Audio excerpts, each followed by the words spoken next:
Hi friends, నాగనిత్య పూజా లాగ్స్కి స్వాగతం అండి.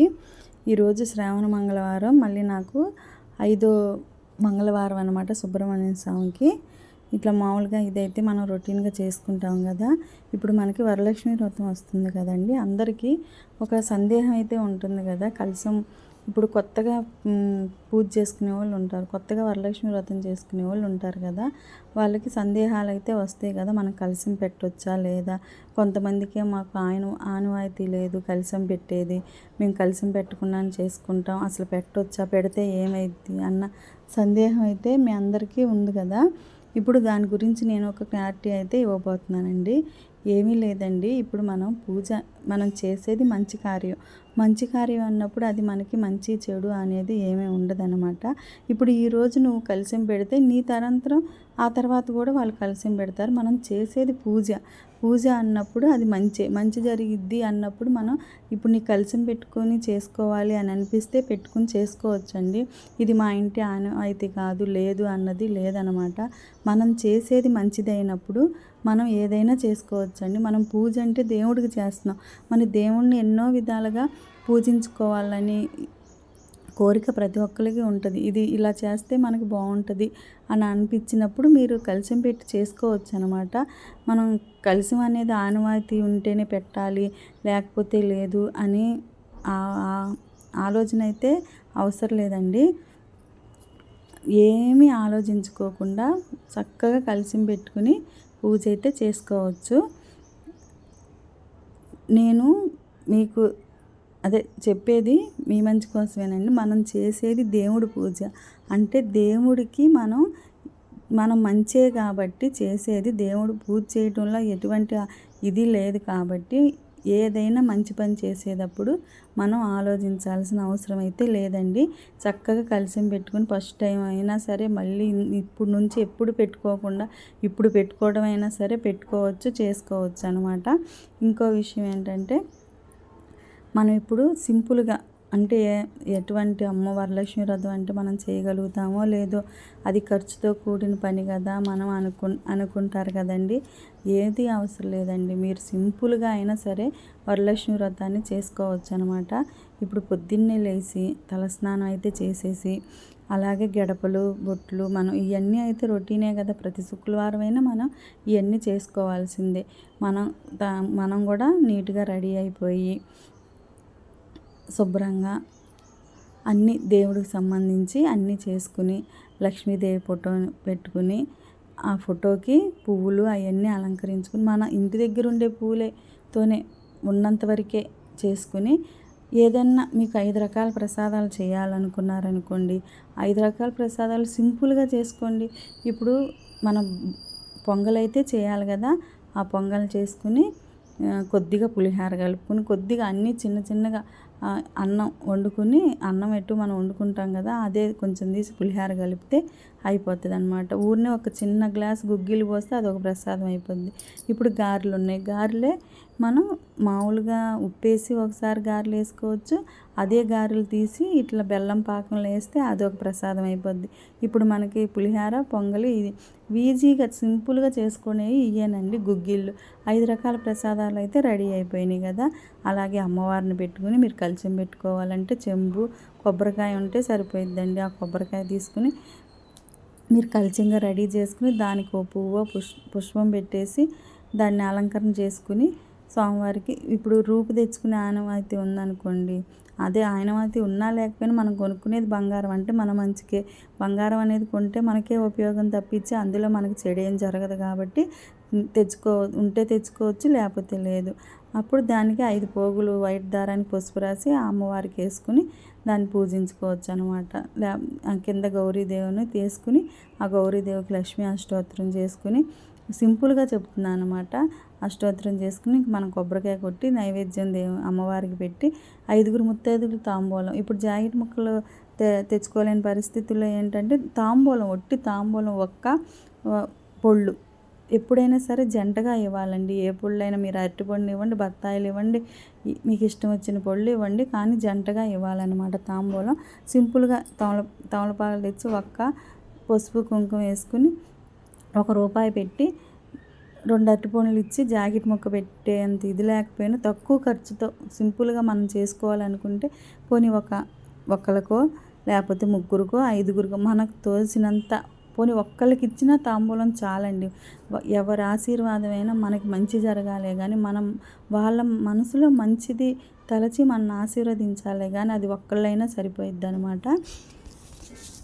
ఈ విధంగా మీరు సింపుల్గా గనక ఇట్లా వరలక్ష్మి వ్రతం చేసుకుంటే మాత్రం చేసుకోవాలనుకున్న వాళ్ళు ఇలా తక్కువగా ఖర్చులో అంటే మనం ఇట్లా తక్కువ ఖర్చులో చేసుకోవాలంటే ఇలా సింపుల్గా చేసుకోవచ్చండి. ఏదైనా సరే నేను ముందే చెప్తున్నాను కండి ప్రతి వీడియోలో ఏ పూజ చేసినా మనకు భక్తే ప్రధానం అని చెప్పేసి ఎన్ని ఆర్భాటాలు చేసినా ఎన్ని చేసినా మనసులో దేవుడి మీద భక్తి అని లేకపోతే మనం ఏది చేసినా వేస్టేనండి.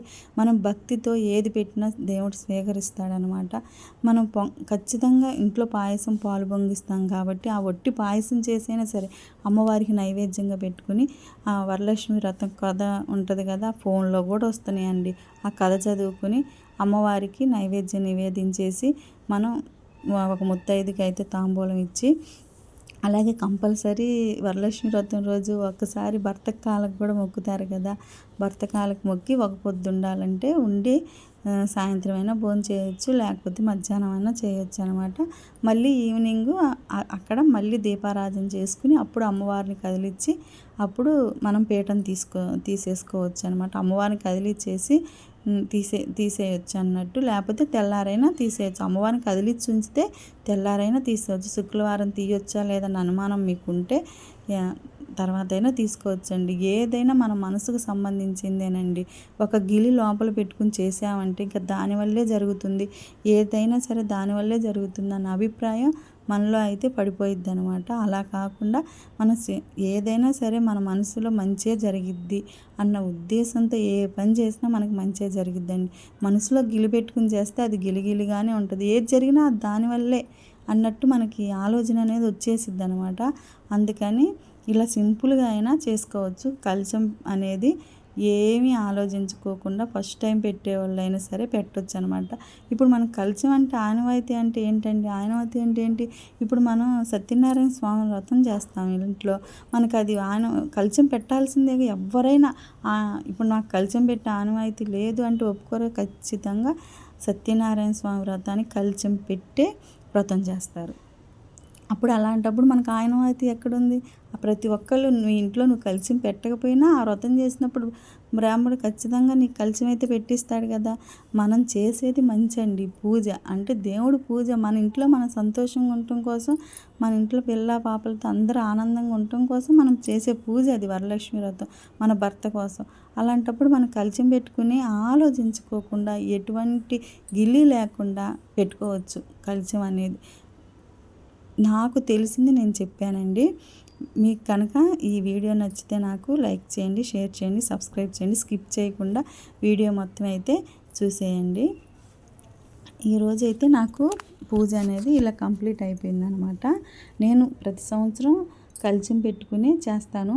మా ఇంట్లో ఎవరు కలశం పెట్టకపోయినా నా పెళ్ళైన కాడ నుంచి నేను కలశం పెట్టుకుని వరలక్ష్మి వ్రతం అనేది చేయటం అయితే జరుగుతుందండి. నేను చేసుకున్న ఈ ప్రతి ఒక్క సంవత్సరం కూడా మిస్ అవ్వకుండా వరలక్ష్మి వ్రతం కంపల్సరీ చేస్తా. ఇప్పుడు ఈ వారం కుదరలేదనుకోండి, మనకున్న 4 శుక్రవారాల్లో ఏ వారమైనా సరే మనం ఆ వరలక్ష్మి వ్రతం చేసుకోవచ్చు. 3వ వారం చేసుకోకూడదు అని కొంతమందిలో అపోహ ఉండదు. కాకపోతే ఇప్పుడు మనకు 5 శుక్రవారాలు వచ్చినాయి కాబట్టి 5 వారాల్లో ఎప్పుడైనా చేసుకుని మూడు పక్కన పెట్టినా ఒకవేళ 3వ వారం చేయకూడదని, 3వ వారం అన్ని శుక్రవారాలు ఒకటేనండి. 3వ వారం చేయకూడదు, 4వ వారం చేయకూడదు అన్న మనసులో మనకి గిల అనేది ఏర్పడిపోతుంది అంతే. జనాలు ఎలా అంటే మనిషిలో ఒక అదే అన్నట్టు మనలో ఒక గిలి, ఇదిగమ్మో ఇది చేస్తే ఇది, ఇంకొకటి మనం అమ్మో వాళ్ళని ముట్టుకుంటే ఇది అన్న మనసులో అభిప్రాయం పడిపోయి అబ్బో అట్లా చేయకూడదు, ఇట్లా చేయకూడదు, అమ్మ అలా చేస్తే ఏమొచ్చిద్దో, ఇలా చేస్తే ఏమొచ్చిద్దో అన్న మనసులో అభిప్రాయం పడిపోయి జనాలు చాలామంది ఇదవుతున్నారనమాట. ఇప్పుడు ఏదైనా ముట్టుకోవాలన్నా అమ్మో నేను పూజ చేయాలి, వాళ్ళని ముట్టుకోకూడదేమో, వాళ్ళని చేయకూడదేమో, ఏదైనా సరే దేవుడు మనకి ఇచ్చిన సృష్టి అండి అది ఆడవాళ్ళకి. ఇప్పుడు మనం బస్సుల్లో వెళ్తాం, ట్రైన్లో వెళ్తాం, అన్ని చోట్లకి తిరుగుతాం కదా. ఇప్పుడు మనకి ఎప్పుడు ఎవరు ఎలా ఉంటారో మనకు తెలియదు, మనం అందరినీ అంటుకుంటాం. నీకు అంతగా అనుమానంగా గిలుగా ఉంటే ఏం లేదండి, మనం వచ్చి మనం పూజ చేసుకునేది మనం తలస్నానం చేస్తే అయిపోయిద్ది కదా. అట్లే కానీ వేరే వాళ్ళని మనం అంటరానితనంగా మాత్రం చూడకూడదండి. అదే పెద్ద మనం చేసే పాపంతో సమానం అనమాట. అందుకే అదొకటైతే తెలుసుకోండి. నాకు తెలిసింది నేను చెప్తున్నాను. ఇప్పుడు మళ్ళీ ఇంకోసారి చెప్తున్నానండి. సింపుల్గా వరలక్ష్మి వ్రతం ఇలా నేను చేసి చూపించలేదు కానీ మీకు చెప్పటం కోసం నోటితోనే చెప్తున్నా అనమాట. సింపుల్గా చేసుకునేవాళ్ళు, ఫస్ట్ టైం చేసుకునేవాళ్ళు ఇట్లా సింపుల్గా చేసుకోవచ్చు అని నేనైతే మీకు చెప్పడం జరుగుతుందండి. ఈరోజైతే నాకు శ్రావణ మంగళవారం కదా, నేను ఇంట్లో పూజ అంతా కంప్లీట్ చేసి అలాగే 5వ మంగళవారం సుబ్రహ్మణ్యం స్వామికి 5 వారాలు అయిపోయినాయండి.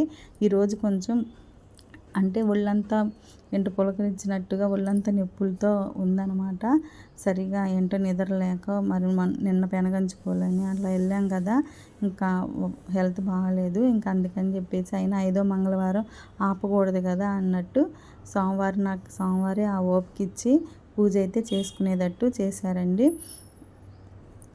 మీ అందరికి కనుక మరోసారి చెప్తున్నా, మీ అందరికీ ఈ వీడియో నచ్చితే నాకు లైక్ చేయండి, షేర్ చేయండి, సబ్స్క్రైబ్ చేయండి. అట్లాగే సోమవారికి దీపం పెట్టేసి ప్రదక్షిణాలు చేసి సుబ్రహ్మణ్య స్వామికి అయితే పూజ చేసేసుకున్నానండి.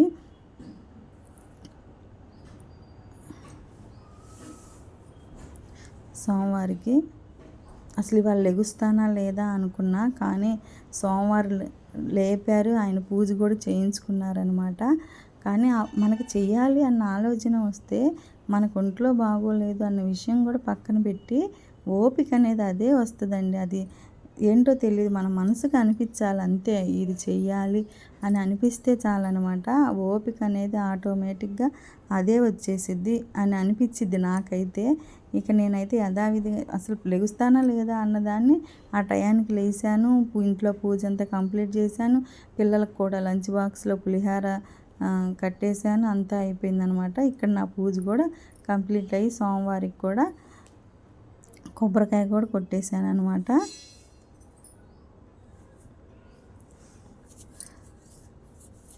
అలాగే సోమవారికి ధూపం వేసేసి హారతి కూడా ఇచ్చేసానండి.